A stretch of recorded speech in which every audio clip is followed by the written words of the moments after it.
E no causa própria de hoje, vamos tentar saber se devem os deputados eleitos poder passar a independentes. É uma pergunta que surge depois do deputado Miguel Arruda ter sido excluído do grupo parlamentar do Chega, ele que foi constituído arguido por suspeitas de roubar bagagem nos aeroportos de Lisboa e de Ponta Delgada. Para discutir este assunto, no causa própria, hoje temos Guilherme Silva, antigo deputado, eleito pelo PSD, e também António Filipe, deputado eleito pelo PCP. A moderação deste causa própria está a cargo do jornalista José Rafael Lopes. Muito bom dia, Guilherme Silva e António Filipe. Muito obrigado por terem aceitado o nosso convite para este debate. Vamos olhar para um tema sensível que ganhou destaque com a decisão de Miguel Arruda, após ter sido constituído arguido num caso de alegado roubo de bagagem em Lisboa e também nos Açores. Deixou o partido Chega, mas vai, no entanto, manter-se no Parlamento. É uma questão que está prevista na Constituição Portuguesa, implica custos para o Parlamento. A passagem a deputado não inscrito vai custar quase 140 mil euros anuais, entre o salário e as necessidades do novo staff a que tem direito. A mudança prevê também que um deputado não inscrito possa intervir em 5 debates por cada sessão legislativa. Tem tempo semelhante ao de um deputado único. De fora ficam, no entanto, os debates quinzenais com o Primeiro-Ministro e também os debates setoriais com os ministros. É um ponto que lança este debate. Guilherme Silva, começo por si. Perante esta situação, e como outras que possam vir a assistir, devem os deputados eleitos poder passar a independentes? Bom, isso está previsto e, em princípio, não vejo mal nisso, porque a situação que se pode gerar de um deputado que está eleito, mesmo não sendo membro de um determinado partido, mas foi eleito por uma candidatura por determinado partido, pode, a dado momento, razões superiores de entendimento relativamente a questões de maior relevância, em que surge a divergência do deputado relativamente à posição do partido e que se considera incompatível com a manutenção dentro do quadro do partido como deputado, não parece que necessariamente uma legitimação que vem do voto e que é pessoal, há um mandato que é necessariamente pessoal, que não haja na lei a previsão de poder haver essa passagem ao estatuto de deputado não inscrito ou deputado independente. Agora, cada situação é uma situação, e a seu tempo veremos os contornos deste caso concreto, mas em abstrato não me parece que isso seja nada que não seja aceitável e, pelo contrário, há aí uma preocupação de respeito pelo contrato que se gerou entre o povo que elegeu e o eleito. António Filipe, atualmente os deputados podem sair do partido sem perder o mandato, é o que acontece neste caso que falámos agora de Miguel Arruda, mas esta é uma situação que deva ser revista? Eu creio que não creio que haja nenhuma prioridade política a rever essa matéria. É assim, sempre foi assim, desde a vigência da Constituição. Já todos os partidos passaram por isso. Eu há pouco estava a tentar lembrar-me se haveria algum que não tivesse passado por isso, mas creio que agora com este último caso já todos os partidos existentes passaram por isso, quer na Assembleia da República, quer no Parlamento Europeu. A única limitação que a Constituição estabelece é que não podem mudar de partido durante um mandato, mas isso também é uma coisa fácil de contornar, porque mesmo que mudem de partido, desde não o digam, não o assumam formalmente, a questão não se coloca, mas no Parlamento Europeu até isso é permitido. O deputado Rui Tavares trocou de partido, do Bloco de Esquerda para o Partido Verde Europeu e continuou com o seu mandato.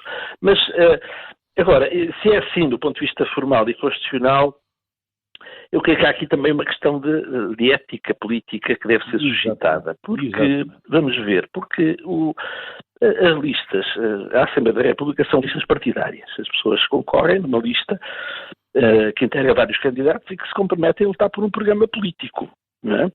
Portanto, as pessoas votam naquele programa, votam naquele partido, e a pessoa, depois de eleita, diz, bom, afinal não tenho já nada a ver com este partido, e entretanto assume o mandato pessoalmente. E eu creio que isso, do ponto de vista político, é uma de certa forma, defrauda aos eleitores. E nesse sentido, eu acho que, se constitucionalmente a questão está resolvida, e não creio que se justifique fazer nenhuma revisão constitucional por causa disso. Agora, do ponto de vista político, é de facto uma situação condenável quando alguém, depois de ter recebido confiança dos eleitores que confiaram naquele partido, se veem, de facto, privados de uma representação parlamentar porque houve um deputado que decidiu sair ou que decidiu mudar.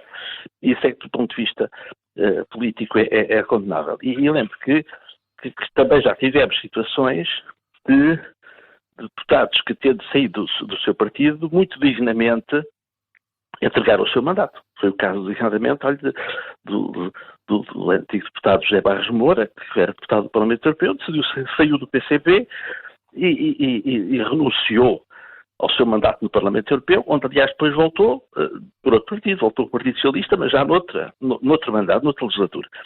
E, portanto, eu creio que isso, do ponto de vista ético, é o mais correto. É o partido, a pessoa que se desvinculou daquele partido, que entrega o seu mandato para que outro candidato que também fez parte da lista e que se mantém no partido possa continuar essa representação, porque creio que isso é mais fiel àquela que foi a vontade dos eleitores do que considerar que o mandato é uma coisa pessoal e que deve ser mantida, mesmo que o deputado mude de opinião e passe a defender posições contrárias àquelas pelas quais foi eleito.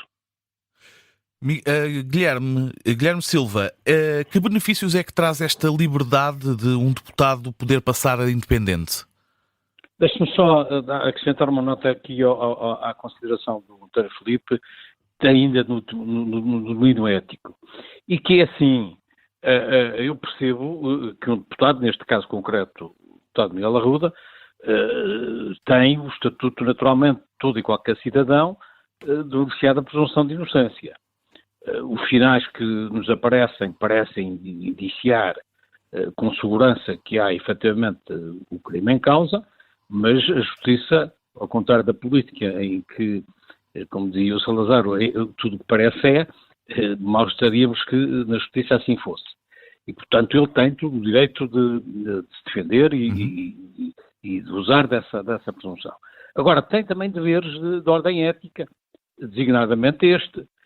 Ninguém está livre de ser vítima de uma cabala, de um deputado qualquer, numa situação qualquer, que é, no fundo, a tese que ele desenvolve, mas também tem deveres. Ninguém está livre de uma situação destas. Mas a primeira atitude que ele tinha de tomar era suspender o mandato. Claro. Proteger o próprio partido de uma situação destas. E, portanto, aguardar que as coisas corressem até o seu momento. Até porque há um momento da hora da verdade, tudo isto também está condicionalmente previsto. Se a evolução deste processo for no sentido de ele ser acusado por esta questão, tenta a natureza do crime doloso com pena de prisão, essa suspensão é obrigatória. É a própria Assembleia, nos casos, tem o direito de apreciar cada situação da acusação, se deve ou não deve decretar a suspensão, mas neste caso, se vier a confirmar, há uma suspensão obrigatória.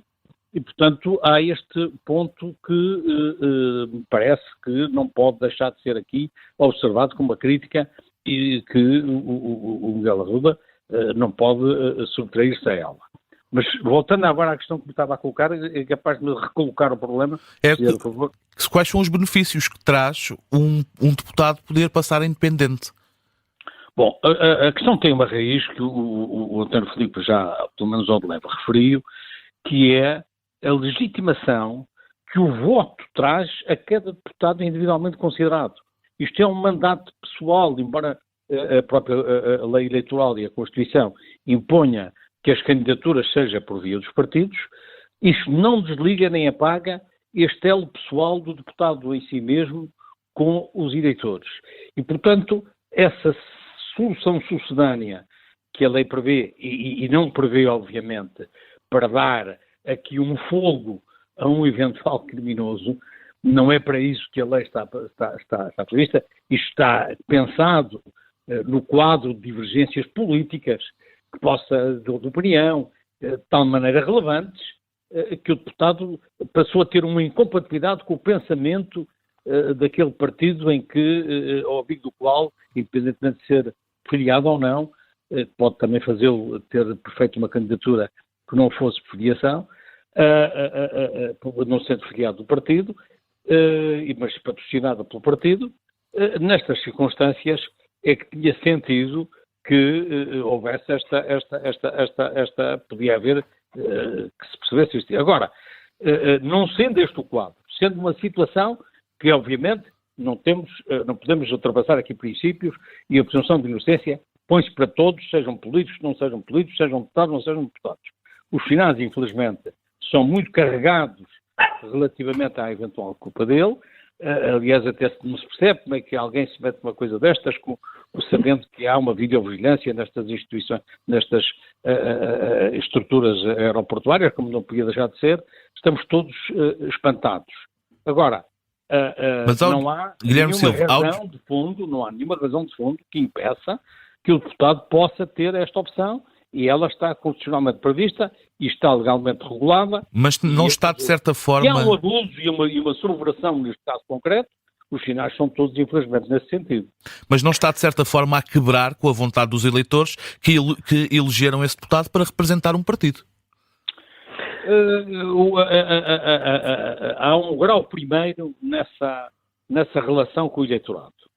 E o grau primeiro nessa relação com o eleitorado é que elegeram aquela pessoa ao abrigo de um partido para o exercício do mandato.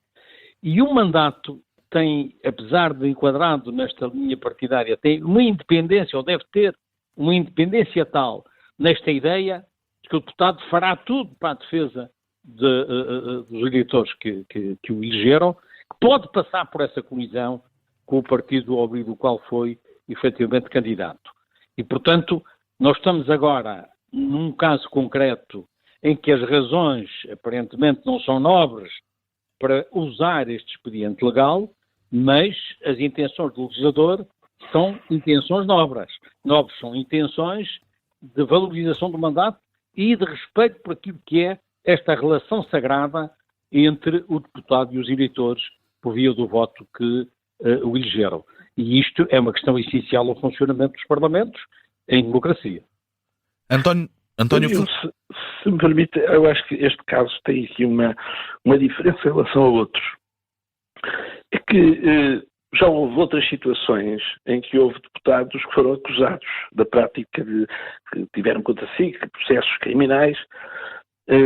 Não é tudo igual, ou seja, uma coisa é um deputado, por exemplo, numa querela política, ser acusado de difamação e ter um processo de crime, e portanto isso é uma coisa, mas situações que já houve em que deputados são acusados, pessoas do exercício do mandato de deputados, e que são acusados da prática de ilícitos, designadamente no exercício de outras funções, e em que, havendo uma acusação, decidiram renunciar aos seus mandatos, precisamente para defender, enfim, os partidos pelos quais foram eleitos. E deveria haver essa... Ora bem, este caso que eu me recordo é o primeiro em que existe uma imputação grave da prática de crimes que nem sequer se relacionam com qualquer tipo de atividade política, podemos dizer, é um crime político comum, não é? E isso eu creio que não me recordo de ter acontecido outro caso. O deputado mantém o seu lugar dizendo que continua a ser do partido, continua a votar com o partido, ou seja, não há aqui nenhum problema de divergência política da parte dele relativamente ao partido Chega que foi eleito. É a total subversão do Exatamente. E apesar de tudo, vai continuar com o seu mandato e, como já se disse, ainda por cima com custos acrescidos para o erário público, não é? E provavelmente até com uma capacidade de intervenção que de outro modo não teria. Isto, de facto, é motivo de reflexão, porque isto, de facto, é a primeira vez que acontece. Ou seja, alguém que vai escudar-se na Assembleia, ganhar até direitos com isso, quando tem uma acusação de aqui um problema do género de ter uma divergência política assumida relativamente ao partido. Não, ele continua a dizer que é do partido, continua a sentar-se, aliás, não há outro sítio para ele sentar, do partido que o colocou na Assembleia da República, e aqui é que acho que este caso é diferente, não é? De outros casos em que deputados que politicamente decidiram passar a independentes. É diferente e revela uma coisa preocupante. É que o deputado Miguel Arruda está a ser muito mal aconselhado do ponto de vista da sua defesa.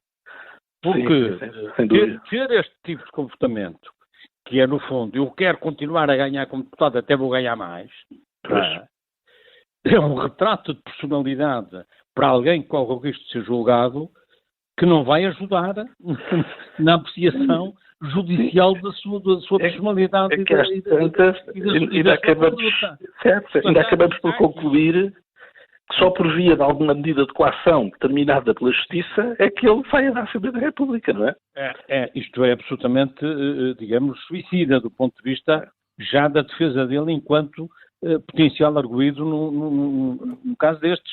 Isto é tudo errado deste ponto de vista, porque dá indícios de uma personalidade que tem uma visão materialista das coisas e o que lhe interessa é salvar o lugar, ainda ter aqui esta vantagem, que é chocante do ponto de vista, mas quando estamos numa fase em que a presunção de inocência funciona, malgrado isto perante a opinião pública ser mais, digamos, um acumular de coisas que não caem bem em relação aos deputados, ao Parlamento e aos políticos e, portanto, desacredita e degrada a democracia, eu acho que as pessoas nesta situação, e eu volto a repetir o que disse no início, mesmo que... Mas esta, Guilherme Silva, é uma posição que fortalece a democracia, a existência de deputados que possam ser independentes? Sim, acho que sim. Acho que essa possibilidade fortalece. Se nós atentarmos na relação em que eu insisto, que é a relação pessoal do eleito e dos eleitores. E isso é, digamos, o nogórdio da democracia e da representatividade que a democracia assegura por via dos parlamentos ao povo que elege. E, portanto, isso parece-me que é inevitável. E não podemos, em função de um caso concreto que tem estes contornos e que tem estas, digamos, estas inerências chocantes e que resultam fundamentalmente de um aproveitamento daquilo que o legado está legalmente previsto para este tipo de situações, por alguém que tinha o dever ético, antes de mais, de não se servir disso. E para facilitar, no mínimo, o que ele teria de fazer era pedir uma suspensão de mandato. E pedir ao Sr. Presidente da Assembleia que, junto da Procuradoria-Geral, do Sr. Procurador, apressasse o processo para rapidamente esclarecer a situação, porque eu percebo que alguém que está nesta situação, para concluir, imaginemos que teoricamente ele não cometeu nenhuma infração, é aqui um equívoco qualquer que se esclarecerá a seu tempo. Ele tem este direito, ele tem o direito à presunção de inocência, mas foi a ele que calhou, vamos admitir, a tal cavala que não se vê, nem se antevê pelos sinais que são trazidos que isso aconteça, mas temos sempre de admitir a insegurança absoluta que isso possa acontecer. Ainda assim, há uma obrigação ética que era suspender o mandato para deixar o seu partido livre desta situação, pedir o apressamento do processo judicial e depois atuar em conformidade, sendo certo que a própria lei prevê que a Assembleia da República, movido o procedimento criminal, e se for o crime que está previsto, ele tem de ser imediatamente suspenso. Guilherme Silva e António Filipe, muito obrigado pela vossa presença nesta edição do Casa Própria. Tudo a correr bem. Obrigado. Bom fim de semana. Um abraço para si e para o Dr. Guilherme Silva também. Obrigado.